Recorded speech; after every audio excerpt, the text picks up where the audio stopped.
You know, one of the, probably the hardest things to really perform or accomplish that Christ gave all Christians instructions relevant thereto is to pray according to an outline He gave, and really mean it.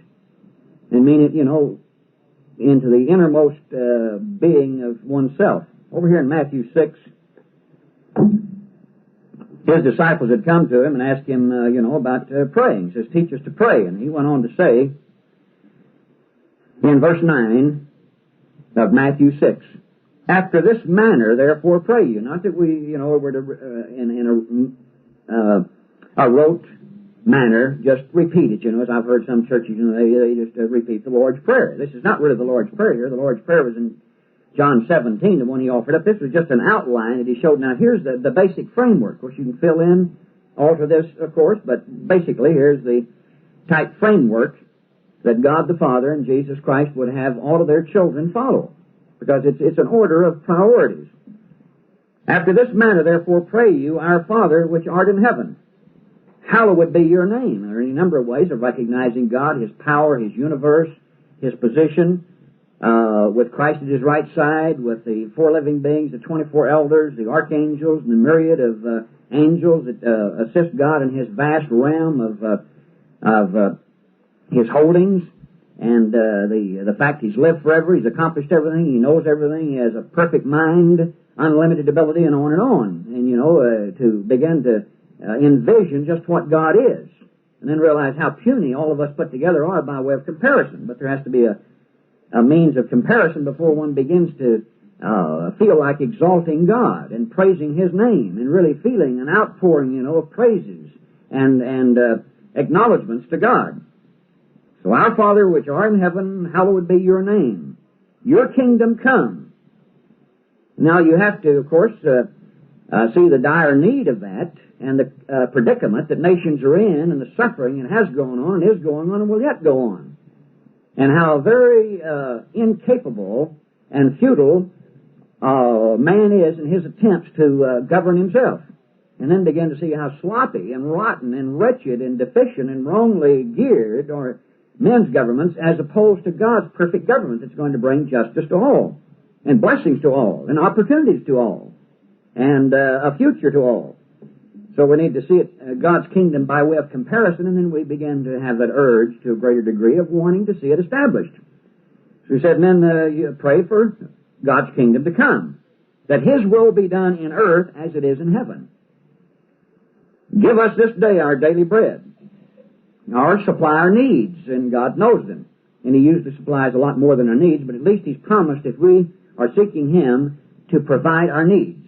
And He's the one, of course, that determines our needs. If He let us determine, we'd all have, well, maybe not everyone, we'd all have a whole parking lot full of Cadillacs, and we'd have a summer home, a winter home, and a spring home, and a fall home, and a home south in the southern hemisphere, one in the northern hemisphere, and jet planes, and on and on. It's amazing how we would kid ourselves, to think that's a need. Well, I have a need of that. Because the northern might blow and need to be south. Or it might get too hot and need to be north. So He doesn't let us determine our needs. He says He will provide them. And then, of course, a lot more He lavishes upon us in addition. And forgive us our debts as we forgive our debtors, or forgive us of our sins as we're willing to forgive those who have wronged us. And lead us not into temptation, but deliver us from the evil one, as it should be translated, not just from evil. Of course, He's the source of all of it, but He's the instigator, therefore deliver us from the evil one and all of his strategies and evil undertakings. For yours is the kingdom and the power and the glory forever. Amen.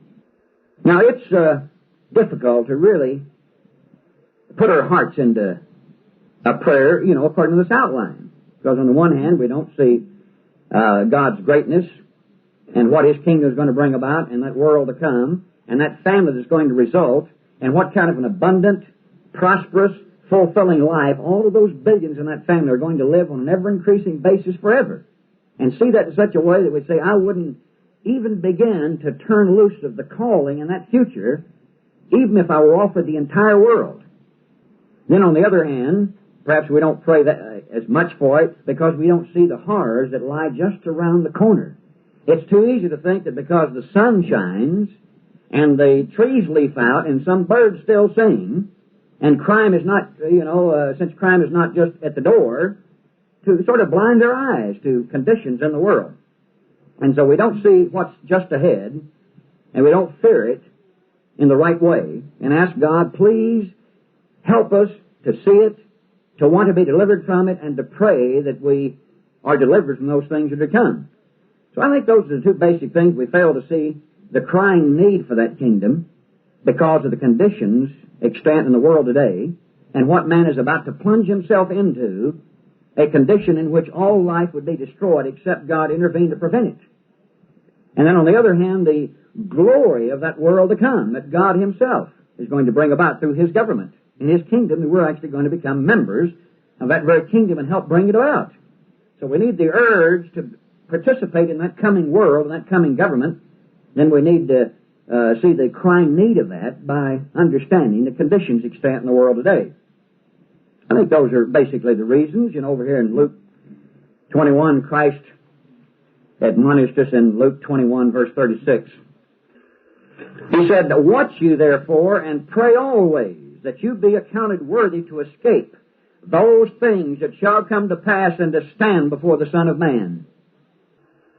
If a person begins to really see what is going to come to pass in the very near future, everything that has to do with prophecy in the end time is to be fulfilled in this generation, from the time Mr. Armstrong was called, and by the time one full generation takes its course, all of these things will have culminated and led into the world tomorrow.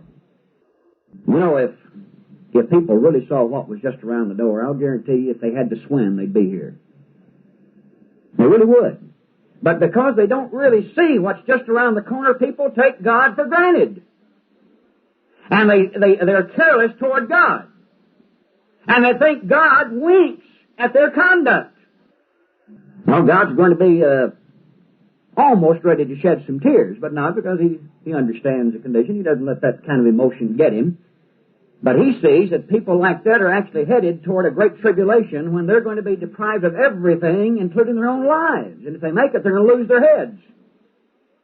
They're going to have to stand up and really be counted. I'd rather just keep mine.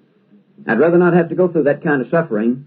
But God says if we don't do his work today, when the Philadelphian era is taken, what remains behind constitutes the Laodicean area of lukewarm people. And God is either going to make them or break them. He's either going to set them alight and build a fire, or kindle a fire in them, or else he's going to scrap them. But he will not bring a person who's lukewarm into his family. And then in the world tomorrow go out in a very lukewarm manner and half-heartedly represent God and his kingdom and the glory to come. You know, go to someone in the world of mine and say, "Yeah, I'm a spirit being, but, God would have you come to Sabbath." I don't think it's all that important. I never did feel it was that important. I never did really get stirred up to obey God. And I just don't think you people ought to get stirred up. And he wants you to tithe, but let me tell you, I never did myself. And he let me in spite of it. And I had all these attitudes. I just hated my neighbor and my enemies, and everyone's almost my enemy because no one understood me. And I just don't think God's fair in wanting you people to do all this. That's what God would see in an individual who's lukewarm. He couldn't depend on him representing him strongly and firmly and fully to everyone and encourage others to become like God and to follow the example of one who knows and can point out the way. So we are to watch and pray always that we be accounted worthy to escape what is just around the corner and probably not very many years off. And you could read, of course, Luke 21 about all the horrors, men's hearts failing them for fear of those things coming upon the earth. Have you ever been in a real bad electrical storm, where you didn't know if the lightning was going to hit you the next minute or not, and the fear really begins to well up in you. Or, to be caught maybe in severe floodwaters, and they're sort of surrounding you, wonder if you're going to make it. Or to be caught in a fire or something and just barely escape. Well, these things are going to be, in many cases, universal. Some of the problems he speaks of here, men's hearts failing them for fear, and for looking after those things which are coming on the earth, for the powers of heaven shall be shaken. And when God, of course this will be right at the very end, he's going to intervene and shake this earth And it's going to stagger to and fro like a drunk man, he says. Now, how many people do you think can still stand under, I don't fear anything, I don't fear God or man, when God begins to really exert a little bit of His power? At that time, I would like to make sure I've already been on God's side a long time, and that power will never work against me, but for me. But that's what I have to think about today. So that when the time comes, I'm on the right side, and that power is to support me and not to break me. Because I've already repented and have a broken spirit and a broken, contrite heart. And then God will use that power to protect and help rather than beat down until the person finally comes to a realization, I haven't taken you seriously. I haven't really respected you like I ought to. I haven't really looked forward to your kingdom. And of course, some won't even go that far. They'll just go ahead and give up. Well, I hope that's not the case. Let's turn back to Ezekiel 5 and see what lies ahead for Americans, for Canadians, for South Africans, Australians, and Britons in the very near future. In Ezekiel, the 5th chapter, commencing in verse 5, here's a prophecy that is coming to pass in just a very few years, if even a few years, maybe even a year and a half or 2 or 3 years. It could be that soon. Commencing in verse 5, Ezekiel 5, we read, Thus saith the eternal God, This is Jerusalem, I have set it in the midst of the nations. Jerusalem is a type and a symbol of all Israel, and more particularly in this prophecy of Joseph's descendants, the United States and British Commonwealth. I have set it in the midst of the nations and countries that are round about her, and she has changed my judgments into wickedness, more than the nations. You know, nations have followed Buddha and religions like that, and they've never altered, they never changed their gods, but Israelites, and more particularly the Josephites, who send out more Bibles than any of the country, any of the peoples who've ever lived, they're the ones that have changed from the true God to the false God. They've changed from the Sabbath to Sunday, from the Feast of Tabernacles to Christmas, etc., etc., etc. That's what he's talking about. She has changed my judgments unto wickedness more than the nations, and my statutes more than the countries that are round about her. For they have refused my judgments, and my statutes they have not walked in them. Therefore, thus saith the eternal God, because you multiplied more than the nations, and the crime rate in God's people, Joseph, is far above other nations. Do you know that? And right up here in Dallas, Texas, I think Dallas is about the second most crime-ridden city in the whole United States. I don't know whether it's before or after Houston, but Houston has more crime-related activities or whatever than even New York City. Violent crimes. Right down in Houston, and I heard on the news yesterday that Dallas is right up there about second in the nation. So Houston and Dallas are both just filled with crime. And they're right in the heart, well, not in the heart, but they're in Texas. And you'd think, they ought to know better. But we don't, do we? Therefore, thus saith the eternal God, because you've multiplied more than the nations that are round about you, and have not walked in my statutes, neither have you kept my judgments, neither have you done according to the judgments of the nations that are round about. In other words, other nations at least have adhered to the gods that they have believed in for generations. But here the Israelites were shown the true God, given His statutes, His judgments, His laws, and they changed it all. So He says, you've done worse than the heathen about you. They've never had the chance of knowing me like you have. And they just keep holding to old Buddha or to Mohammed or whatever. And they don't change. But the ones who were called to the living God, they're the ones that have changed. Verse 8, he says, Therefore, thus saith the eternal God, Behold, even I, even I, am against you, and will execute judgments in the midst of thee in the sight of the nations. You know, when God lets the United States of Europe attack and destroy the United States, Britain and Canada in one night, one day, you know that God says the nations are going to be astonished. It's almost going to be unbelievable that such a mighty power could fall in one day. But He says they're going to clap their hands when they see it. Because we're not loved, we're hated by nations. And they only pretend so long as they feel they can get something from us. And if they can be promised a little bit more from someone else like the Cubans were, they show what their true color is. Hatred. And so the nations are going to absolutely rejoice and clap their hands at the downfall of the United States and Britain, mainly the United States, which is the power today. And I will do in thee that which I have not done. And whereunto I will not do any more the like. Now, anyone ought to be able to put two and two together and get four out of this. Daniel speaks of time of trouble, that's unlike any that's ever happened. He said there will never be another time of trouble before or after like it is. Jesus Christ spoke of the great tribulation and said there will never come another time that will parallel it. It's going to be a time unlike any other time. So he's talking about the same time here. He says, and I will do in thee that which I have not done, and whereunto I will not do any more, the like, because of all of your abominations. The great tribulation is coming because he says that his people, Israel, and more particularly the Josephites, have committed abominations to a degree that God's finally going to have to intervene and punish. Now, Mr. Armstrong and Ted realize this, and they realize their responsibility is to finally get the message and the warning before the leadership of these nations. And they know there's an obligation. God says, you don't warn them, I'm going to hold you accountable. So that hangs over their head. That's why an 84-year-old man keeps plugging away. That's why Garner Ted has become so busily involved in this work in the more recent years, because he knows that's his responsibility. And I'll get to a number of points a little bit later here that just occurred. He says, therefore the fathers shall eat the sons in the midst of thee. Now, of course, people say, oh, we Americans would never do anything like that. Why, the Canadians would never commit cannibalism. You know why a person would say that? Because we've always been fed and fat. We've never realized what the human mind can do when it's on the verge of starvation. That men really will turn to cannibalism.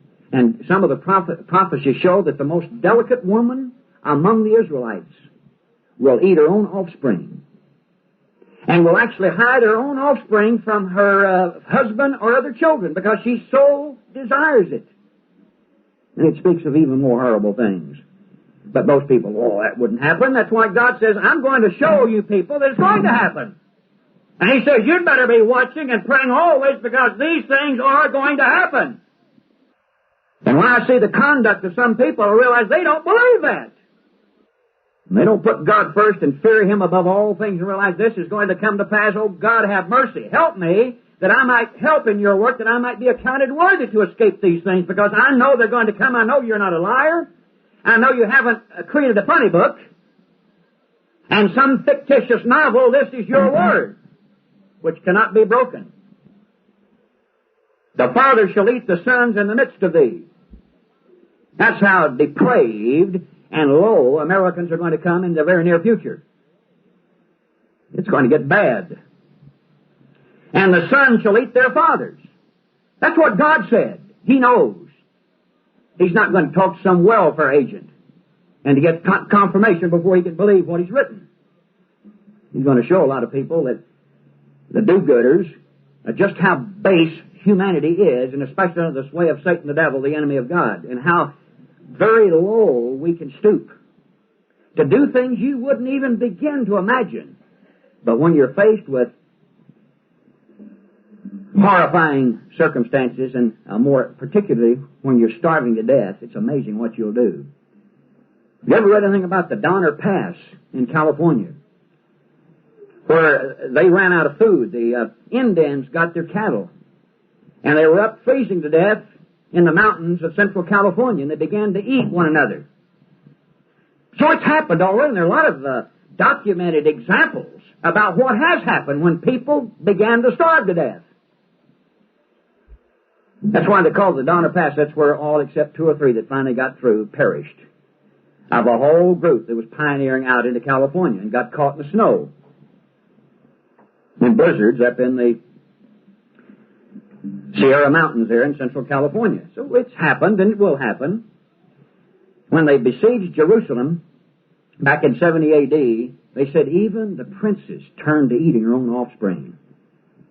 I mean, the ones that were supposed to be the most elite, and educated so far, removed so far from ever doing that. And Josephus records what people did when Jerusalem was besieged, and they ran out of food, and people began to starve to death. And you could say, well, let's not think about this. Well, I'd rather think about an escape than to experience it in a real sense. So it's not going to go away because we hide our eyes. God said, we can say, let's go out and get a great big pile of sand. Let's all stick our heads into it. Maybe it won't happen. Poppycock, it will. And I will execute judgments in you And the whole remnant of you will I scatter into all the winds. Wherefore, as I live, says the eternal God, surely because you have defiled my sanctuary with all of your detestable things, and some of the things we're doing, we're legalizing homosexuality and gay boys, and God says, even if you're an effeminate, you won't make the kingdom of God. He says, if you're a man, you'd better ask for male hormones. And if you're a woman, you'd better ask for female hormones and be what you were born to be, and don't shake your fist at me and say, why have you made me thus and thus? I want to be something different. So God says, even an effeminate, back in Corinthians, will not make the kingdom of God. Then how much more will a homosexual not make it? And we are absolutely just flaunting God and saying, well, we're not going to just allow it, we're going to recognize it and say, well, they're good citizens. Well, that's not the way God looks at it. And with all of your abominations, therefore, will also diminish you, neither shall mine eye spare, neither will I have any more pity. A third part of you shall die with the pestilence. That's disease epidemics. And in the vernacular, we could say, we ain't seen nothing yet. And man is absolutely bringing upon himself the conditions for mass disease epidemics to sweep the country. First of all, by our wretched diet, and by our style of life, and then by all these inoculations, they're going to finally, mess up, and they're really pressing now to inoculate all the children, whether little babies or not, with everything. I mean, poke them with everything. Guarantee nothing can happen. They're going to live any way they want to. And they'll ever have mumps, measles, typhoid, tetanus, meningitis, etc., etc. They think they can, just do any old way. And God, you can't bring anything on us. He says a third are going to die from disease epidemics, and with famine shall they be consumed in the midst of you. And a third part of you shall fall by the sword. That's when the United States of Europe attacks. By the time it attacks, a third will have died from racial violence, from famine, disease epidemics. And I will scatter a third into all the winds, and I will draw out a sword after them. So even that one third, many of them will perish in tribulation. Well, I'm just giving you a little, refresher on why God says, watch and pray always. That you be accounted worthy to escape these things, because when they come, there's no way except by God that you can escape. And there's no arguing with God then. A lot of people can say, Mr. Armstrong today, why, Mr. Armstrong, you're a fool. You say we're actually going to go into captivity and our peoples are going to end up in Europe? United States of Europe headed by the Germans? Ha, ha, ha, ha.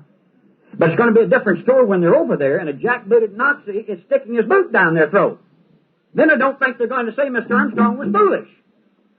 And there will be some senators and congressmen among that group. Mr. Armstrong will finally be before the Congress. And Mr. Ted Armstrong's already been there just recently visiting with President Sadat. If you've gotten your latest worldwide news, there's a little article on that by Ted. In other words, God is gradually working Mr. Armstrong around the world, and he's going to have so much support of world leaders that finally the President and the Congress will have to recognize him.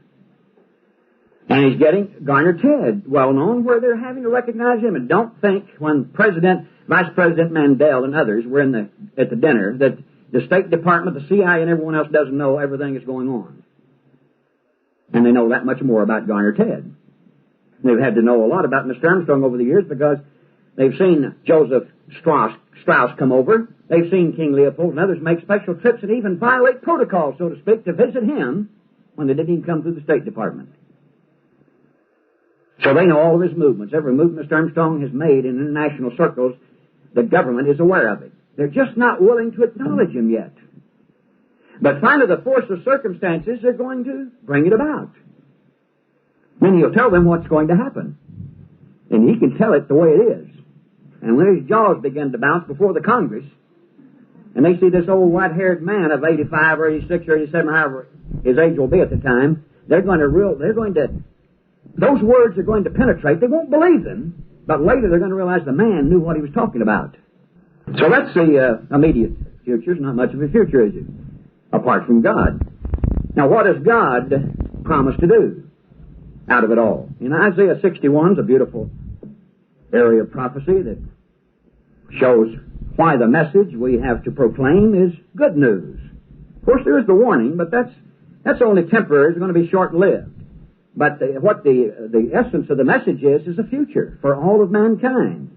And not only all of mankind, when he becomes God, for all eternity. So here in Isaiah 61, let's read a little about what Christ is looking forward to doing.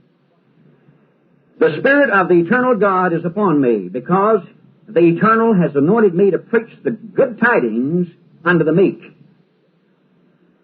He has sent me to bind up the brokenhearted. Now, all of you probably know people that are brokenhearted over various things, and they're not nearly as brokenhearted now as they're going to be when everything is taken. When their homes, you can drive over here, especially in certain parts of West End, see great big $100,000 homes with these beautiful yards, and a man can go ahead and have maybe a $1,000 job, bringing in the grass and having maybe a crew of 10 or more. Work 2 or 3 days. When you begin to analyze, those men don't work for nothing. And they're paying those men from $20 to $30 a piece per day at least. And they have 10 or more working their lawn. It takes 2 or 3 days to put all the grass down. You can imagine what they invest just in their lawns.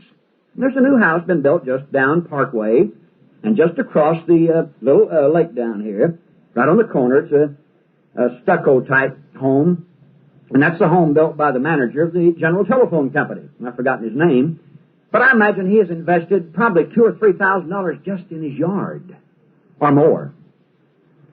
Now, can you think about those people losing all that? Those are nice things, and if you possess them the right way, and the whole nation were going the right way, it would be good to have that, and even give something better to your children and grandchildren. But when people become accustomed to that style of life, they have a Seville, and maybe a Mercedes, and various other cars, and they have a big bank account, they're members of the country club, they're members of various fraternities or sororities, and on, it's not going to be easy to give that up. That's why God's going to have to take it, because people would not give it up of themselves. Then when they see the whole country collapse, the economy and society go, and they see about 2/3 of their fellow man, and I'm talking about those who finally survive, is the remaining 1/3. And they go into captivity, it's going to be hard. And if they didn't see something that gave them hope in the world tomorrow, something beyond, being reduced down to where they didn't even have a change of clothing. You could probably go into some of these homes and find 50 or 100 suits in various changes. Not even a change of clothing. And God says they won't even have enough food and enough water to drink. They will just barely keep them alive as slave labor in Europe. Then they're going to begin to think very seriously about what they've heard. Then they're going to be mighty thankful they heard a message, and are finally convinced of that message that there is a world to come. That there is a God in heaven who's going to send Jesus Christ back to do these things. To bind up the brokenhearted. And don't think they're not going to be brokenhearted. God says their nerves are going to so go on, and that when they hear a leaf being blown across the ground, they're going to be in fear. And in the morning they're going to say, I wish it were night. At night they're going to say, I wish it were morning. I wish there was some way that all this tribulation were over so I could finally begin to experience the good things that I know are coming. Help me to hang on. There will be people in the tribulation who will just be dying to hang on. Because they will want to help pioneer in the world tomorrow a right way. They'll finally come to realize how wrong man has been, and how right he can be, and how he can be taught to use good things properly. Americans have had a lot because God's going to let them repent of the wrong use, and then He's going to bless them with a lot more, just like Job's case. And they're going to have a lot more than they ever had. But when they possess it in the world tomorrow, they're going to possess it rightly. And they're going to attract other nations to want to possess good things in the same way. So Christ is going to come back to mend the brokenhearted, to proclaim liberty to the captives. Yeah, they're going to need liberty. The Bible says they're going to be in a state of death in the wilderness when the trumpet is blown in Christ's second coming. You're going to have to free the Israelites from complete annihilation in Europe, because I think it's in Isaiah 27 where it says they're ready to perish. Those that are in the wilderness are ready to perish when the trumpet is blown. So He's going to have to intervene to prevent that remaining remnant from being devoured themselves. So they're going to be thankful to be set at liberty, and to the opening of the prison to them that are bound. There probably are a lot of individuals in prison that say to themselves, I wish I'd had it all over to do over again. I just wish I hadn't made those mistakes, and I just wish that somehow I could relive my life. Or I could just be freed and go out and not make those mistakes again. Well, he's going to free everyone from prison. Then in the world tomorrow, he's going to say, okay, either you walk in my way, or there won't be any prison, I'll just annihilate you. Well, I think most of them are going to tiptoe around and say, well, this freedom is good. I'm glad you've given it to me. Please help me to walk in it. Help me to qualify to become a member of this way of life, to become a member of the family that believes in this way of life, to proclaim the acceptable year of the Lord. Well, that's where actually, when Christ quoted this back in the Gospels, he only quoted up to here. Then he said, and the day of the vengeance of our God. In other words, that's what we're proclaiming, that God is going to take vengeance, He's going to intervene, and He's going to begin to punish nations until they wake up, repent, turn to Him, and finally are willing to let Him show them the course of life that leads to good results. That's where we are right today, on the day of vengeance of our God. And then He's going to intervene after all this and comfort all that mourn. And of course He's going to mend the brokenhearted, proclaim liberty to the captives. That was His message. That when Christ here, He said, I'm going to do this eventually. I'm going to establish a kingdom. I'm going to set the world free. Then the world didn't believe it. The world hasn't tried to conform to that, so He says, okay, I'm going to proclaim a warning message. And I'm going to bring you to where you will want me to do this. That's what we're doing. So we have to proclaim the overall good news. We also say, since you haven't believed in it, since man hasn't believed in this message for over 1900 years since it was delivered, our God is now going to punish. So we're to proclaim the day of God's vengeance. Then Christ is going to intervene to comfort all that mourn, and that's what they're going to do. There's going to be a lot of Americans, people from San Angelo, that will finally survive through the tribulation, and they will be in mourning, and they'll just be yearning for Christ to intervene, set them free, deliver them to the land of Palestine, and begin to use them by rebuilding them into a right society to set an example to other Israelites and finally to the rest of the world.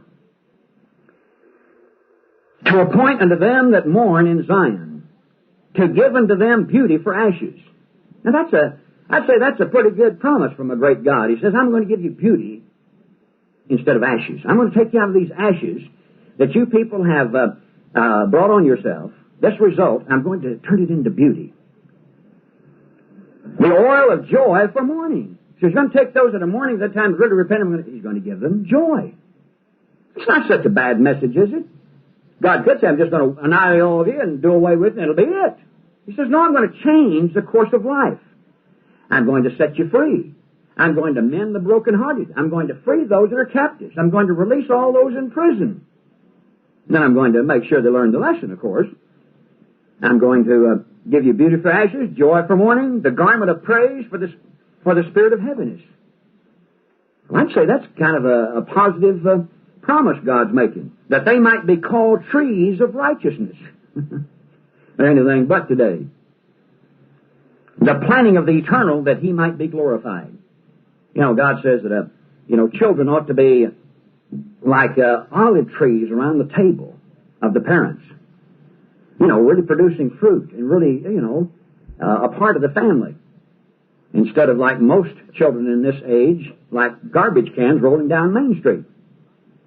Instead of being olive trees, around the table, they're more like rumbling, roaring garbage cans rolling down Main Street, smoking pot and sniffing glue and conduct themselves in all kinds of wrong ways that are hurting them, their parents, and everyone else. Verse 4, and they shall build the old wastes. They shall raise up the former desolations, and they shall repair the waste cities, the desolations of many generations. Some of them have, and some haven't. You can go to many places. You can find old burned-out cities or old run-down cities that have been vacated. They're going to be rebuilt.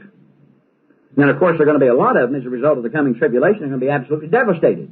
So it's quite a rebuilding program in the future that's got to take place. And strangers shall stand and feed your flocks. They're finally going to respect the Israelites to such a degree that they're going to want to help out, to help promote the progress that they know will extend out to their countries. And they'll be volunteering in that day and time, not to cut our throats, but to help the Israelites. And the sons of the alien shall be your plowmen and your vine dressers, but you shall be named the priests of the eternal. Can you imagine Americans and Britons that God says, you're going to be my priest, you're going to go out here and you're going to represent me? The people that are cursing, you go into, a service station or whatever, and you find slipshod type individual taking God's name in vain. He says, eventually you're going to be my priest for me and minister. So he has to bring about quite a change in their lives.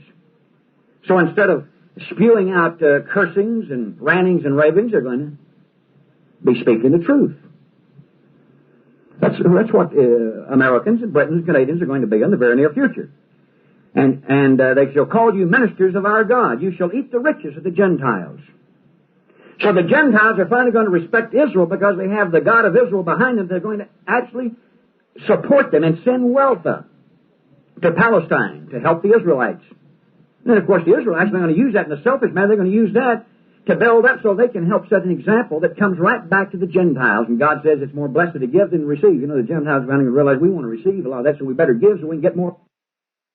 For shame you shall have double, and for confusion they shall rejoice in their portion. Therefore in the land they shall possess the double. Everlasting joy shall be unto them. In fact, I think that sermonette kind of ties in here. Just like God let things happen to Job to wake him up and then blessed him double, He's going to let things happen to God's people Israel. And wake them up. When they finally wake up, He says, I'm going to give you double anything you've ever had. Can you imagine Americans having double of what we've had today?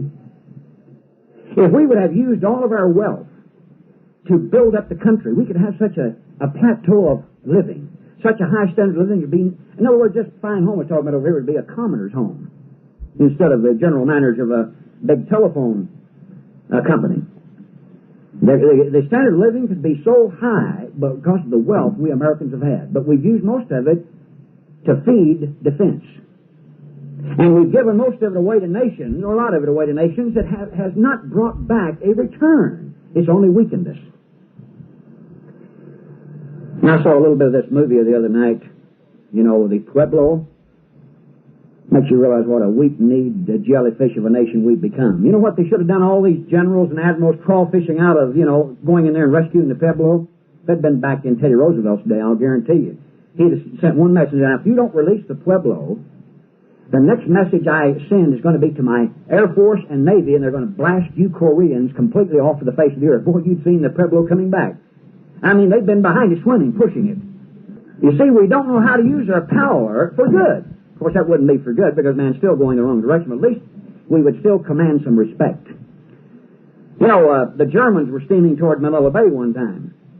Teddy Roosevelt sent them a message, and he says, now, you'd better turn that battleship around because the next message I send is going to be to my fleet. They knew he meant business. They turned around. Why, if I had later Mr. Carter to say that day, they'd say, hogwash, we're going to keep steaming. They wouldn't believe him. So the nation has really gone, more to pot than we have been in the past. At least men had backbones a few years ago. Today we don't have real backbones. We try to deal with Gentiles. We try to reason with them. They're unreasonable. God says the Gentile nations, and to varying degrees, have minds of wild animals. And He says you can't deal with that type mind, but we've never learned the lesson. Germans have attacked us twice, and we think we've converted them. And God says there's no way you can change the spots of a leopard. There's no way you can change the skin of an Ethiopian. In other words, there's no way you can change human nature. And He says those Germans have it in their heart to make war. But we don't believe that. We think, they're civilized today. And we're civilized. Yeah, the crime rate shows it. We've really become, you ever notice how civilized we've become since World War II? No crime in the country. Children are absolutely loyal and obedient. Husbands all love their wives. Wives all love their husbands. Neighbors all love the neighbor. States love states. And the whole United States is full of goodness and mercy and self-control. Surely is, isn't it? Well, they're finally coming to where they'll want God's way. So for their land they shall possess the double. Everlasting joy shall be unto them. Not joy that lasts through the night, but everlasting joy. For I, the Eternal, love judgment. I hate robbery for burnt offering. I don't know how many Americans really are robbing one another. A lot of them going down to church, usually on Sunday morning. Bless God. Bless the Lord. And they go out and rob some more. Well, they don't call it robbery. It's just white-collar survival. Or whatever, I know we all can reason. I used to work out at the country club as an assistant pro way back right after I got out of World War II. You thought I was going to say one, didn't you? And I don't know how you can reason. I was running the pro shop, and I'd say, well, it's not going to hurt the pro out here, you know. And the golf course, if I take a few candy bars and a golf ball or two, you know. I mean, everyone kind of, that's just the way the white, blue collar, whatever collar, or no collar, even those that turn their collar around backwards. You begin to reason, well, I deserve it. Down in Australia, when I was managing the office there, we were losing about 10% of all the mail sent into the work because there's so many thieves in the postal department. They caught thieves. I dealt with the postal inspectors down at the GPO in Sydney on endless hours. We had all kinds of plants. We caught men in the, I didn't directly, but the inspectors did. We caught even the custodian in the North Sydney post office taking our mail, going down, opening up, and burning it in the incinerator at night. We had to mark bills. We had to mark letters. They'd catch them. But for every one they caught, about 10 more would come on the scene. We had to, you know, pick up our whatever receipts we could get in local congregations and bring them down. We didn't have that many congregations, so I didn't go to Brisbane. I'd pick up the mail. And you know what the Australians' attitude is? Well, I've lost at the races. They're real, you know, bettors at the races. They're real gamblers. They have lotteries and gambling. They bet on dogs. They bet on horses. So the Australians' basic attitude is, since I've lost all my money, and I don't want my family to go hungry, and they shouldn't go, it's right for me to go out and take whatever I need to take for the sake of my family. They never think about, what if you repent and don't gamble? And then your family would have something. But their attitude is, if I need it, and through any means that I use to get it, it's justified. And with that kind of an attitude, there's no way to stamp out thievery in the post office. We probably still, in spite of all of our controls and everything, probably still lose at least 5% of all the money directed to the work in Australia. They're a nation of thieves. Canada is one of the very unreliable nation. Their word doesn't mean much, just like Australians. I just get so disgusted down there. I was dealing with Mr. Ferner in a furniture manufacturing place. And he promised me the moon but couldn't deliver anything. You know, every time I told him, oh boy, we're about to get that out right now. But he'd always have an excuse, well, this happened. One time I caught him, I called him, he said, well, the varnisher was sick, and that's why we're delayed. I called him up a couple of weeks later, and the carpenter was sick. See, he kind of got his employees kind of reversed. So, you know, they just lie right to your face. Promise you everything, and your first impression, these Australians will do anything for you. Then you finally realize do anything to you. Going through Canada, I have gone so far as to have a local elder, someone in a church area on my itinerary, maybe a city or over in another state, that I wanted a motel in. So he would go out. This happened. He went out and paid in advance from a motel room. Got the key. Told him I might be in wee hours of the morning. I drive in at 1 or 2 o'clock in the morning. I think it was Brandon up in I don't know whether that's Saskatchewan or Manitoba. I think it's in Manitoba. I come in about 1:30 in the morning, dead tired. I go and say, I'm here to sign in for my room. He said, you don't have any room here. We don't have any rooms left. I said, well, I've got the key. I've got the receipt. You've got a room. No, we don't have any room. Well, it's room so-and-so. Well, that's been booked. The person's been asleep over there 2 hours. I can't go over and wake them up. Well, my friend came over, gave you the money. Here's the receipt, and here's the key. He says, well, I don't know. See, I'm not the clerk that took that. That's the way they'll always do you. So I got into Winnipeg, and I knew I was going on east, and I wanted to make sure of a Holiday Inn booking on out to about 350 miles east of Winnipeg. So I had Mr. White call. I had Mr. Owen, Murphy call.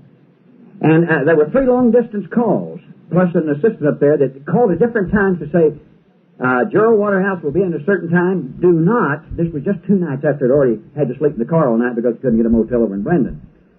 He's going to be in, so be sure and hold his room. I left Winnipeg about 10 or 11 o'clock at night, drove 350 miles, got in about 4 or 5 o'clock in the morning. I was dead tired. Went in, no room. Booked out from under me, guaranteed. I had that happen up there. I never had that happen that much in the United States, and I booked 100 more motels in the United States and Canada. So there's a lot of places. You'd think Canada's just filled with a lot of honest, dedicated people who would never mistreat you. Just go up there and try to book in several motels. And you'll see how many of them will renege and justify themselves because there's always the other person. Not just now Holiday Inn, a oval-shaped, cylindrical type building. Tall one, must have been about 10 stories high, Holiday Inn. And I go in, finally found it. Couldn't even find the clerk. Finally I saw the lift, showing the elevator was coming down, and stepped out, and he's eating ice cream, big, heavy-set fellow. And anything you want? I said, yeah, I want to book into my room. He said, your room? I said, we don't have any rooms here. They're all booked. I said, well, you've got to have a room because we've made 3 long-distance calls to make sure this room was held until the early hours of the morning. Well, I don't know. I don't know anything about it. It must have been one of the other clerks. We don't have any rooms. That's when you pray, help me to love my enemies. No, it's a pretty sad old world, the way people do one another, and the lack of really backing up their word. And one thing that is really outstanding about God's character is He backs up His word. He never lies. And your word is the strength of your character. And it's better not to promise than to promise and not fulfill your word. It's better be a little more reserved than, well, I'm just not sure I can do that. And say, well, yeah, sure, I'll do it. 2 weeks after, it should have been done. Well, I just forgot all about it. Told a fellow working with me down in Sydney one time. I said, why don't you tie a string around your finger? To be sure you're reminded. I said, are you too proud? What I have to do, when I tell you to do something, I have to look ahead a week or 2 in my diary, and I have to say, check Frank. I said, it's double work. It'd be easy for me to go ahead and do the work because I'm not sure you'll do it. And I have to always double check you. Said, I'm not so proud that I won't make notes to remind myself to make sure I do it. Now, don't be so vain that you think that's, a step down to have to write a note because you don't carry through. When you have someone like that, you'd almost be better off without him or her. A person's word has got to be genuine. And when you promise, fulfill it at all possible. And be very careful about what comes out of your mouth. Because you see, your word is one of the great aspects, or the lack of it, of your character. An unreliable person just doesn't have character. And I guess the strength of one's character is reliability, which God is. And he goes on, he says here in verse 9 of 61, Isaiah 61, and their seed shall be known among the Gentiles. How would you like to know that your children and grandchildren are known among Gentile nations? That they set such an example in Israel. That they're such outstanding people in Israel. Of course, by the time of the 3rd and 4th generation, your children will already be spirit beings, your grandchildren probably. But to have that kind of respect among the Gentiles, I doubt if any of you today are known by the Gentiles. But in the world tomorrow, it says, our seed will be known by the Gentiles because they're going to be the pioneers in the world tomorrow. They're going to be the leaders in the world tomorrow right under our supervision. And when they're sent out to help institute something from Jerusalem or from Palestine and other countries, they're going to be treated as, well, these people are from headquarters. These people are from Jerusalem. These people are from Israel. If they're not right directly in Jerusalem, but they're from Israel. They're representatives. They've come out here to show us the way. They're God's priests and His ministers to show us how we conduct ourselves in this particular way. And their seed shall be known among the Gentiles. The average teenager would rather smoke pot than to look in the future and say, I would prefer to be in that honorable position that guarantees my future and help many others because they're going to know me. Most people don't see beyond the end of the marijuana or Mary Jane or whatever. Just a matter of eat, drink, and smoke the pot for tomorrow you die. That's their basic philosophy. Instead of realizing there is a God that can guarantee a future and I want to be a part of that. I want to be an honorable person and finally a member of the family of God and live forever rather than wreck or hurt my future. All that see them shall acknowledge them. Well, that's going to be quite a position of honor, isn't it? All that see them will acknowledge. Well, these people are the offspring of members of the family of God. They know the way by which we ought to live. They know how to show us. They know how to teach us. They know how to instruct us. They can outdo us in anything. They're leaders. We can admire and respect them, look up to them. All that see them shall acknowledge them that they are the seed which the Eternal has blessed. That's speaking of a lot of our young people throughout the United States that finally survive and become leaders in the world tomorrow.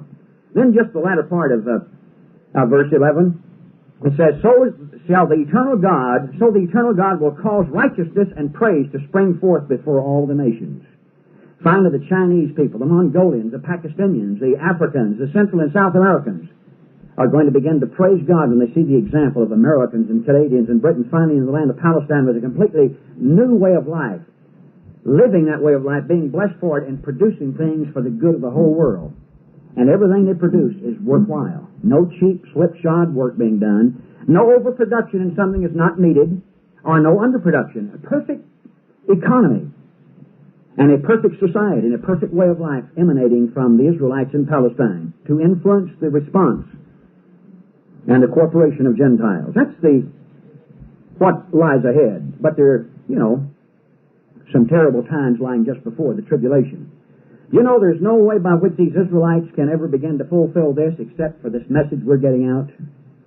Now, you see, they're going to have to come to such a low state. Most of them will perish to finally get them weaned away from, completely broken of the way in which they've been going. And to stop them or lead them where they're no longer trusting in their own governments, their own societies, their own economies. So if we didn't get the message out today, so when they go into captivity, they have something to hope in, this change can never be brought about. See, God is very concerned about making a pivot from this world to the world tomorrow. And He is very concerned about this work because this is the work by way of which He brings about the pivot from this world, the way of Satan the devil, to His world to come, the way of God. And He's going to do it through the Josephites being the leaders. So, have no reservations about the fact that Mr. Armstrong and Ted will finally be right before the President, the Senate, and the Congress in the United States and Canada and Britain and Australia and South Africa and let them know this is your only way out. You see, you are headed into a national captivity. This is going to be a worldwide time of trouble. You won't believe me now, but you'll believe me when you're in that trouble, and you will thank God you heard the message that there is hope on beyond so you can hang on once you're there. And all other hope in your governments, hope in your own economies, hope in your own societies, hope in your own way, when all of that fails, you would have nothing else in which to hope except as you have learned about God and His coming world through this message, the good news of the world tomorrow. So, God knows what has to happen. That's why He's raised this work up. Matthew 23, I want to show you what Christ understood would have to happen before the Israelites would turn to God. Verses 37 through 39 in Matthew 23. Christ said, O Jerusalem, Jerusalem, you that kill the prophets and stone them which are sent unto you. See, that's the way the Israelites have always reacted. Every time God sent a prophet or a messenger, they denied the message, they stoned and did away with the servant. That's why God has to let them come to where they're almost all dead. And He breaks them of their trust in their own way, their dependence on their own governments, their own systems, their own ways of life. He said, every time, Jerusalem, Jerusalem stands for all Israel, really, in a broad sense. O Jerusalem, Jerusalem, you that kill the prophets and stonest them which are sent unto you, how often would I have gathered your children together, even as a hen gathers her chickens under her wings, and you would not. Christ knew exactly what the Israelites would have to experience before they'd be willing to come under His supervision.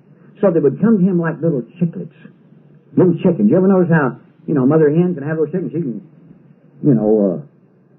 say the right chicken word, and how they'll all come to her, and she gathers them under.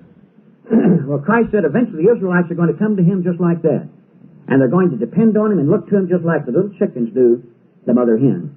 But He said something has to happen before you come to that. So verse 39 says, Behold, your house is left unto you desolate. The tribulation. He said the only thing that will bring you to this place where you're willing to come to me like little chickens come to the mother hen is the tribulation. I'm going to break precedent here and drink a little of this juice. Tastes like it's got big bitter gin in it. Well, it really doesn't. Chase that orange juice down a little water. So Christ knew, he said, now before you finally come to where you want this relationship, your house is going to be left unto you desolate. That means the house, the United States, Canada, Britain, Australia, and South Africa, and then later the Israelites of Western Europe. Their countries are going to have to be made absolutely desolate. Especially the Josephites, before they're going to be willing to turn to God. Then he said in verse 39, after the tribulation, he says, for I say unto you, you shall not see me henceforth. Now when are they going to see him again? In his second coming. You will not see me henceforth till you say, blessed is he that comes in the name of the Eternal.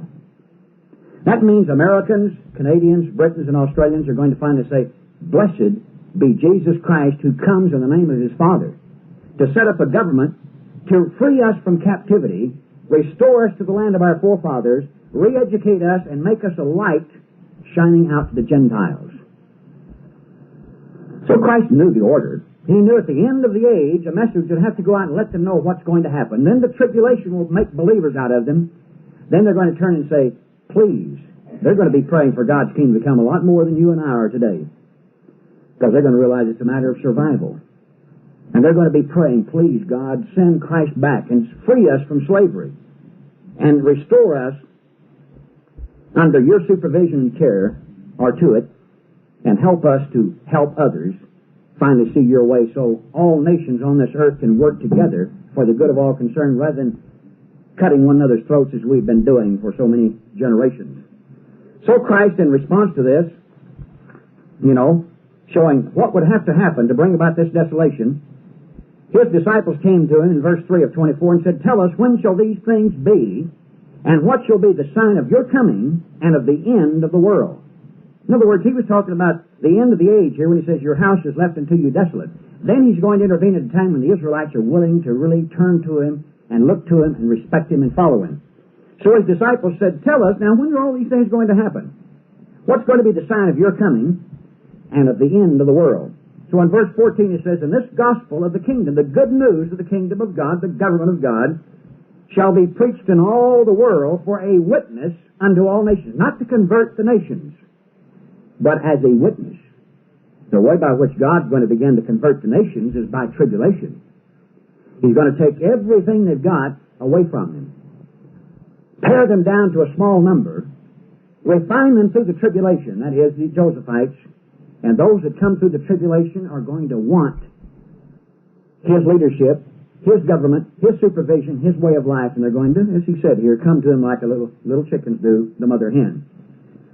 Now when this gospel is preached in all the world for a witness, he says, and then shall the end come, the end of man's way. The end of man's way, first of all, among the Josephites, and then among the rest of the Israelites, and then from Gentile nation to Gentile nations, finally that end of their way will come, and the turning to God's way, the introduction and development of that way down into the world tomorrow.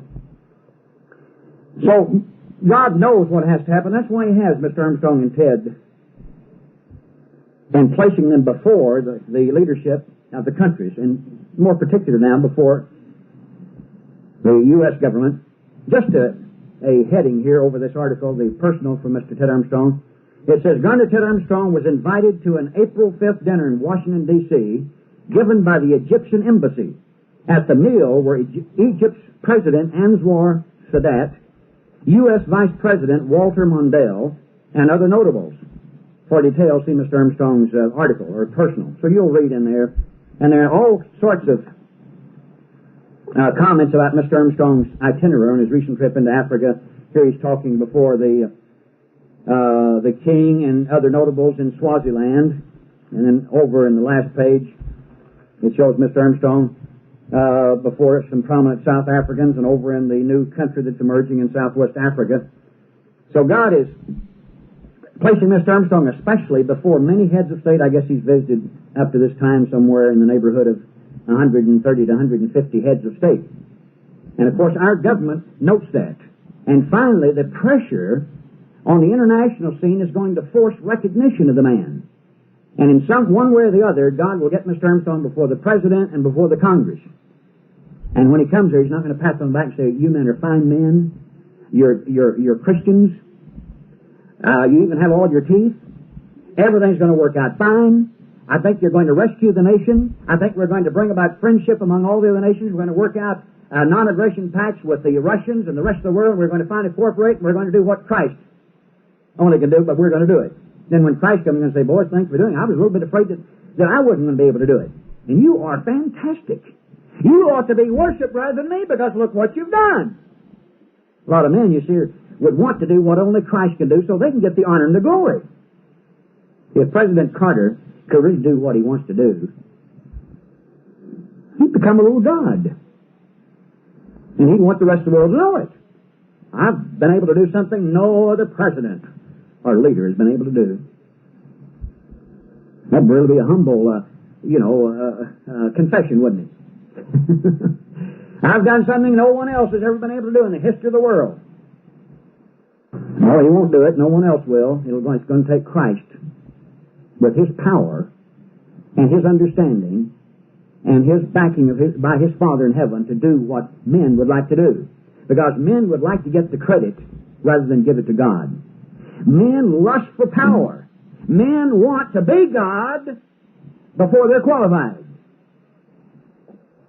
Now, Mr. Carter would like to get Brazil and other nations concerned about civil rights. They don't want civil rights. If they were to give civil rights, they'd lose their positions. They want to hold on to those positions of power at all costs. And the best way to do that is keep the people as ignorant as you can and as poverty-stricken as you can, and you amass the wealth of yourself, and you keep them in fear of you, so they fear to try to uproot you. That's what most leaders on this earth want. They want that power. Look how Mrs. Gandhi fought for it in India. Did everything possible to try to maintain her power position. Look at old idiot Amin. He slaughtered probably 1 million people over there to keep his position. He's not concerned about civil rights.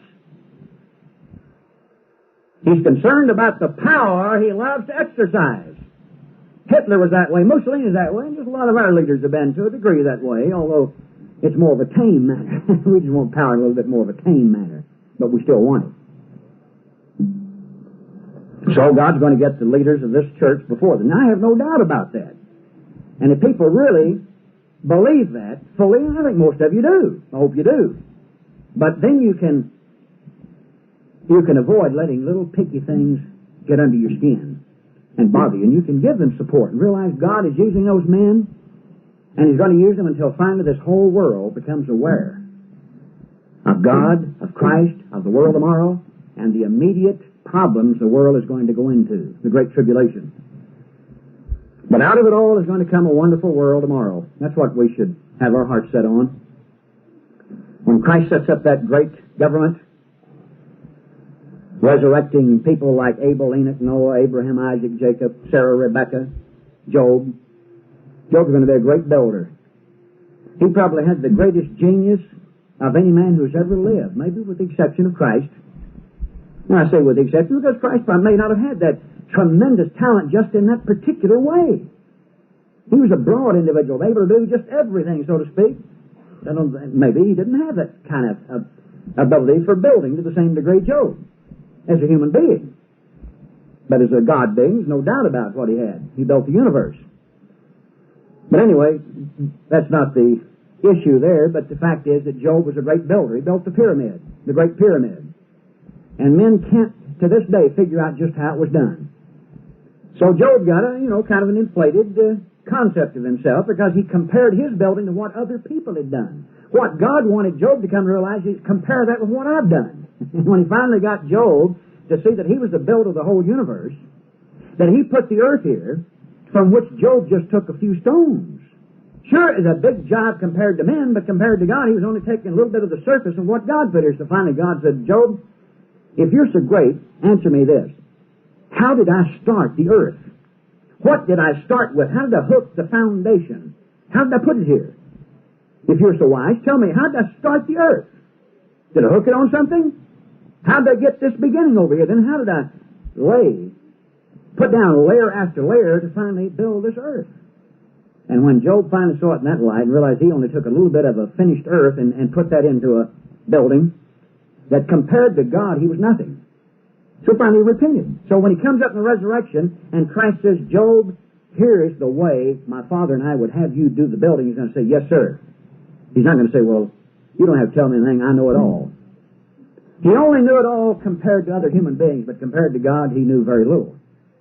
So it would be a very humble executive in the government of God carrying out God's programs in rebuilding the world, cities, suburbs, and so forth. Now, when you resurrect all these individuals, Moses, who was a great lawgiver, one that would really enforce God's law in a nation, you take a person like Joseph, who is going to develop tomorrow's economy, working through his own descendancy from Manasseh first, we're going to have quite an economy. We're going to have quite a vast building program, rebuilding cities, developing suburbs, raising up and developing, or I shouldn't say raising up, but developing engineering projects and so forth to build the world up in the right way. We're going to have quite an economy under Joseph's supervision.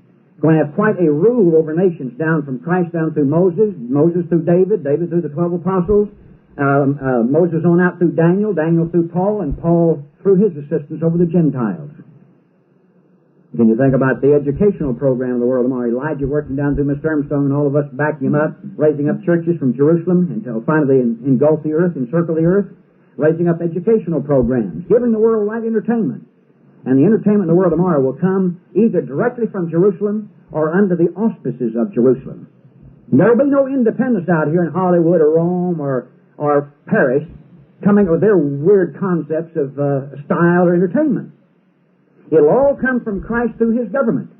And when people begin to see and experience right entertainment and contrast that with what they thought was entertainment in this day and time, they're going to realize that was like a can full of garbage back there. When they see what Job's able to do by rebuilding the world, they're going to say, we knew very little, and we even misdirected the knowledge and the understanding and the opportunities we had. When they see someone like Noah getting the races in position where just the right peoples are adjacent to other peoples, where they can complement one another and they're right where they ought to be to take advantage of the topography, the geography, and their natural talents and abilities, which that particular part of the earth provides them, so their talents and abilities can be best worked. And they begin to see what each racial group and each national group can contribute for the good of all concerned. They're finally going to begin to love the different races and different nationalities instead of hate them like they do today. And don't think we have been converted and all white Americans love all black Americans. And all black Americans love all white Americans. And all Chinese Americans love all other Americans. I was talking to Jim Chapman the other day down in Baton Rouge. He's the pastor of a church in New Orleans. He said they're ready for racial violence in New Orleans. You can see it in a lot of the cities. You can just go through and realize that there's a very defiant attitude among the blacks toward the whites. And a lot of people know that they would like to, they're amassing power by way of ammunition and so forth for an uprising. They feel it's got to come eventually.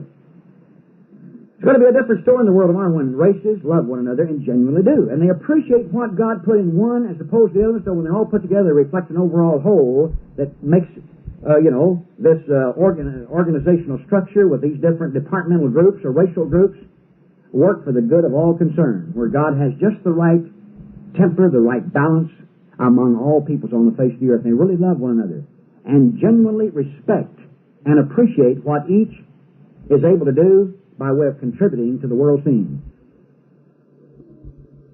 Now, when we're finally in Jerusalem with all the mechanics of education based on this Word, and from the headquarters church in Jerusalem spreading churches worldwide, finally the entire world will know God, will worship God on the Sabbath, be keeping His annual occasions, and they'll know the very purpose for their being on the earth.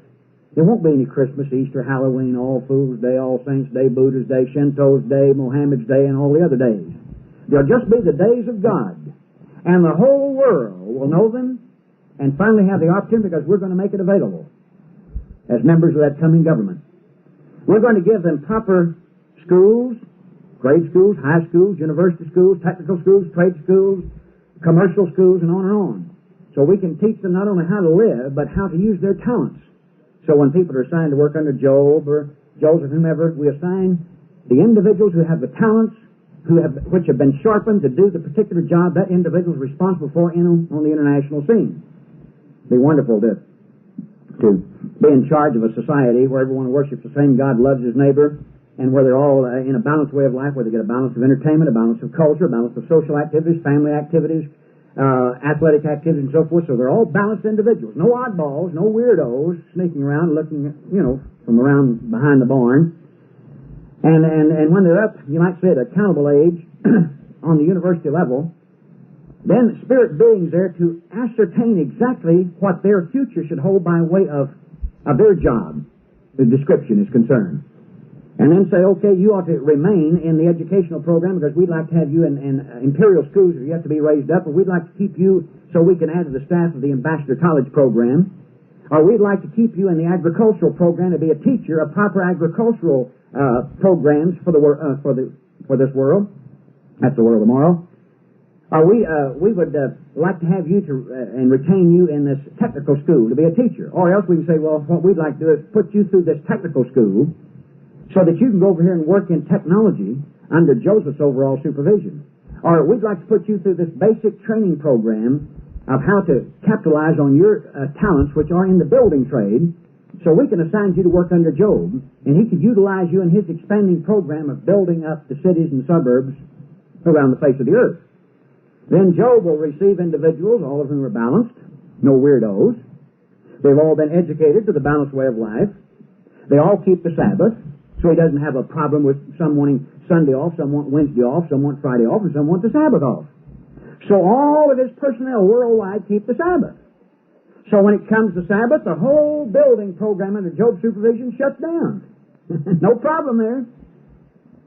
And he doesn't have any personnel problems because they all are balanced individuals. They know how to live. So he doesn't have, individuals of different religions. Some follow Buddha, and some Shinto, and some are atheists, and some are agnostics, and some are Baptists, and some are Foursquare, on and on. But they're all worshippers of the great God. They all keep the same days.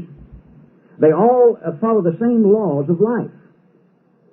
Plus the fact that all those assigned to work under Job should be working in the building trade. So he doesn't have any square pegs and round holes, so to speak. He says, well, he shouldn't have done this. Fellow doesn't know which end of the hammer to hold. Maybe he can do something farming. Maybe old Amos ought to have him over here in the agricultural program, and he shouldn't be over here in the building trade. This fellow doesn't know anything to do with the saw except try to play it. Maybe he ought to be a musician, but he's sure not a builder.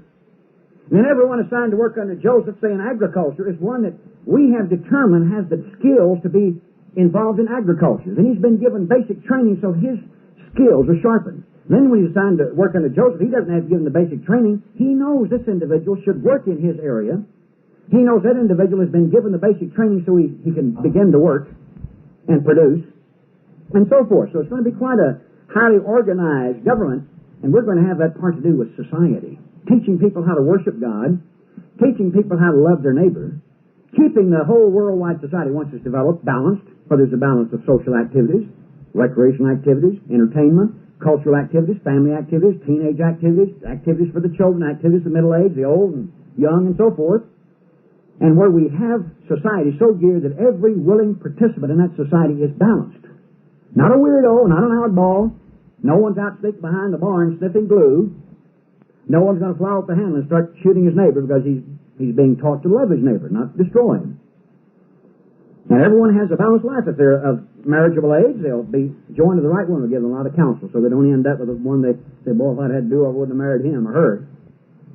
So we'll keep the society so geared that everyone's life, that he can realize the ultimate from it. And so we can build this worldwide society under God through religious control, bound together through educational control, and that will become the training ground by which future generations can join this great family.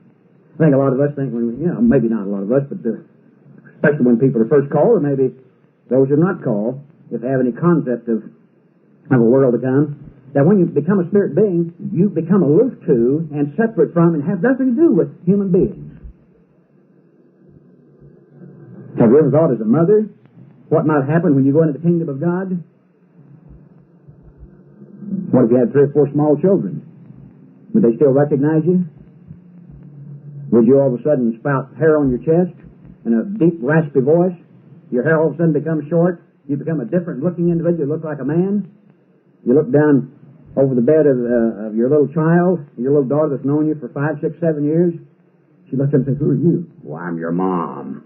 You couldn't convince her in 5 years that you're mom. You'll just always be you. You won't be someone else. You don't go into the kingdom of God and you're changed, and then you go around asking someone, "Who am I?" The other friend says, "Well, I'll tell you if I might help you if I can find out who I am first." And God had sent some kind of a who's register out of heaven.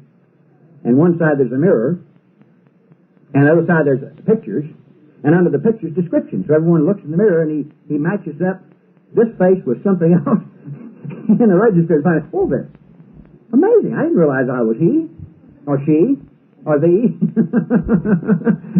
And so Job's looking there, and Job wondered, he's not really Job anymore, and he's wondering who he is. And he finally discovers he's Daniel. Daniel discovers he's Moses. Moses discovers he's Noah. And Noah discovers he's Job. And Job discovers he's Sarah. And Sarah discovers she's Eve. He says, "I'm supposed to be the mother of all living." Why not just make sure everyone is who he is, and you don't have all this confusion, all this scramble for figuring out who everyone is, when we have to be qualified to join Christ and begin to change the world? I think you parents, if you're doing your part, and you're making your family work, at least if you're the single, the one individual doing it, you'll go over, but you'll still be responsible for your own children. God would not take you from your children and farm them out to someone else. Who else could handle your children? If you've invested properly, the only way by which those children can be further benefited is for their parents who understand them and who have been with them to continue to teach them. But when mom and dad are changed to spirit beings, they'll have not only greater talent and ability to deal with their children and be home with them, spend a lot of time at home with them, but they'll have that extra capacity and ability to go out and help many others as well. Maybe in Ambassador College, maybe in a certain part of Ambassador College, home ec department, or whatever for the woman. And teach others how they fit into this developing society. And live with your children, eat with them. And they realize, well, she's a lot better cook than she used to be. And Dad's a lot better father and leader. He's a member of God's family, but he's still my dad. So we're not going to be kind of weirdos, and separated from, and God forms our children out to good Baptists to come out of the tribulation. Or resurrects Dr. Spock and says, "You can have them." In other words, whatever you have built into your child, you will either benefit from or have to, accept. But God will not let someone else either tear down or have the burden of trying to build up what you haven't done. You just continue to carry on. You're rewarded for your works. Have people into your home after the Sabbath as spirit beings, human trainees, and show them how it ought to be done. Set an example. Have your children then be examples to others, and really be a leader, and participate with them in social activities, recreational activities, entertainment, and so forth, and they will begin to aspire to join the very family you're a member of. And your children will begin to respect you more highly. You're like, boy, if that's done that much for mom and dad, I've got a lot of hope too. And all this will begin to generate response and participation and cooperation among the human trainees. Then that first generation, those of us who go in, we'll train our assistants all around the world. We'll supervise and direct until that generation that lives over in the world tomorrow becomes spirit beings, and they have their children to deal with. We no longer have the day-by-day obligation of relating to human trainees, and we can be a little bit more behind the scenes and plan for the future a little bit more, but still participate, but not have that day-by-day responsibility like a parent to children would have. Then when their children come in, the second generation, become spirit beings, they deal with their children until they come to accountable age. And then as they're qualifying to join the family of God, they've had their offspring. Each successive generation joins this family. It's a great society. Finally, by the end of the millennium, God will have billions in that family. And the leaders in that society will be over 1,000 years older than the junior members. It's not hard for me to conceive, because there were a time when Methuselah was 968 years old, or 9, and there were little babies being born. So there was a span, even back there, of life over 950 years. And you can imagine how the little boys coming along looked up to and respected the gray-haired patriarch that had been around about 900 years. What was it like 850 years ago? You can imagine some of the stories they could tell around the fire. Great-great-great-great-great-grandchildren. Back before I grew this beard. Way back yonder. Here's the way it was. There's little children, I'd get real wild. Is that right? Tell me more. Great granddad. Now, they won't be human beings there'll be spirit beings, but there'll still be differential in age. There'll still be the leaders in that society, and others under them, and others under them, and others under them, junior to them, all spirit beings participating in this worldwide society, the worldwide activities. And by the end of the millennium, the only ones who'll still be flesh and blood will be those of the last generation in training to join the family of God. We've got a lot of not only abundant living, but fruitful labor to bring about the end of the millennium and prepare the earth for the billions that must come up. Those billions who have lived and died in the past, or who will die before Christ establishes the world and the world tomorrow. They will all remain dead until after the 1,000 years are up. Because that's such a gargantuan problem that God has to prepare for 1,000 years to begin to solve it. There's no way God could resurrect those billions at Christ's second coming and deal with them. He just has to put them back under, because they'd come up and they'd be rebellious. He's going to have not only a family of multiple billions, with all the skills we have developed and sharpened down through the 1,000 years, but a society that offers them proper influence, proper control, and ample opportunity to participate in that society and in their nations and whatever job is available for them in that particular nation, so they can begin to relate to society and relate to the economy and relate to all the activities and programs of that family. And then have great awe and respect, realizing that the leaders in this family have been around more than 1,000 years. And that government at headquarters has been there over 1,000 years. And the leaders in that government are much more qualified today. At that time, they were 1,000 years before. And they will remain in office forever. And for the first time, when people are resurrected, they'll begin to respect the government. And say, what we had back in our time was nothing. Now we can see it by way of contrast. Because we can see God's government, it in action, and what it's done for 1,000 years. And we can have confidence in our leaders. They come up in that society and realize there's only one church with its millions of congregations worldwide. And they see that this enables everyone in that congregation, even those that are 1,000 years old, the family of God, still love their father, respect their father, and worship their father. What a fantastic society. That even though they've been in the family for almost 1,000 years, or just over 1,000 years, they still love and respect their father even more so than they did when they joined his family. Say, boy, what a family where members grow in love and honor and respect toward their father.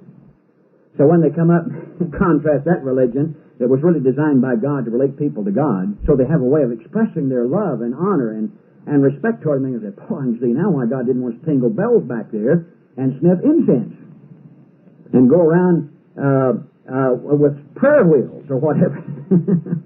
No wonder that was all wrong. No wonder we shouldn't want that anymore, because that was so empty and so hollow and so meaningless as compared to the religion of this world.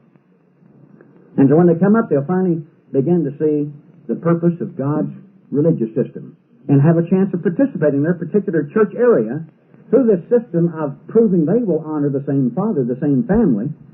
As they come into the family of God, they can join on that same basis of relating to their Father and putting Him first. They'll come up to see there's been one educational program for over 1,000 years. They see a balance of entertainment, a balance of culture. And when Bob Hope men come up like this, they say, oh, I'm embarrassed. Well, I had no idea that entertainment could be used in this particular way for this type benefit of the entirety of humanity. That is so designed that it includes Chinese, Japanese, Mongolians, Indians, Israelites, and all. And it's controlled from headquarters to include them and to adapt to them, but to keep them all in an overall whole. And they'll begin to realize, the head of this family is quite an entertainer. And he's taught his children to really entertain properly. And he's quite a socializer. And he's taught his children in this great worldwide society to be a sociable society. This society is a cultured society. We never dreamed that culture could be used in this way and lift individuals up so high. They'll finally begin to realize, the head of this family is the most cultured individual, the greatest entertainer, the greatest athlete, the greatest builder, the greatest sculptor, and on and on and on. When they begin to see that, they'll begin to realize the men we looked up to and honored back there, they were nothing compared to the leader of this family. And so when those billions come up and see this worldwide society with billions in it, already they're attesting to the worth of that way that they have proved they want to be in it forever. And they see all these nations working together for the good of all concerned. And members of those nations from 1,000 years old in the family of God down to the junior members of that family, plus the trainees that are around.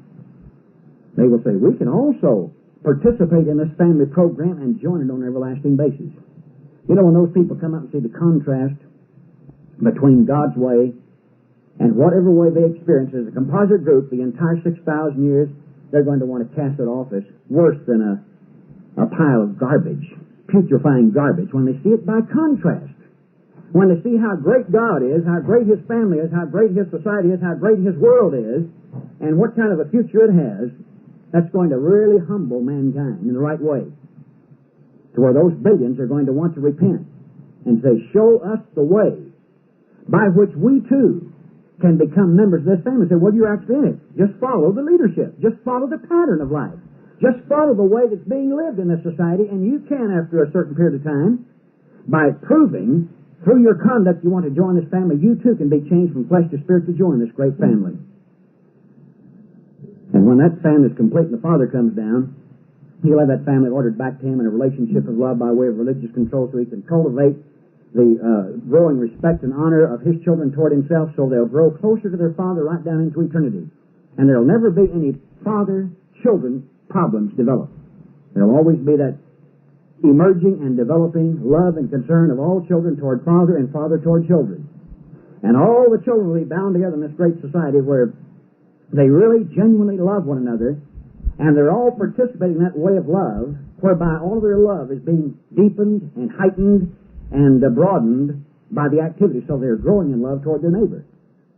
And then they're all ordered to these many different nations, each nation having its particular national responsibility to carry out, so the entire grouping of those nations can accomplish any job or project or activity that the Father directed to accomplish.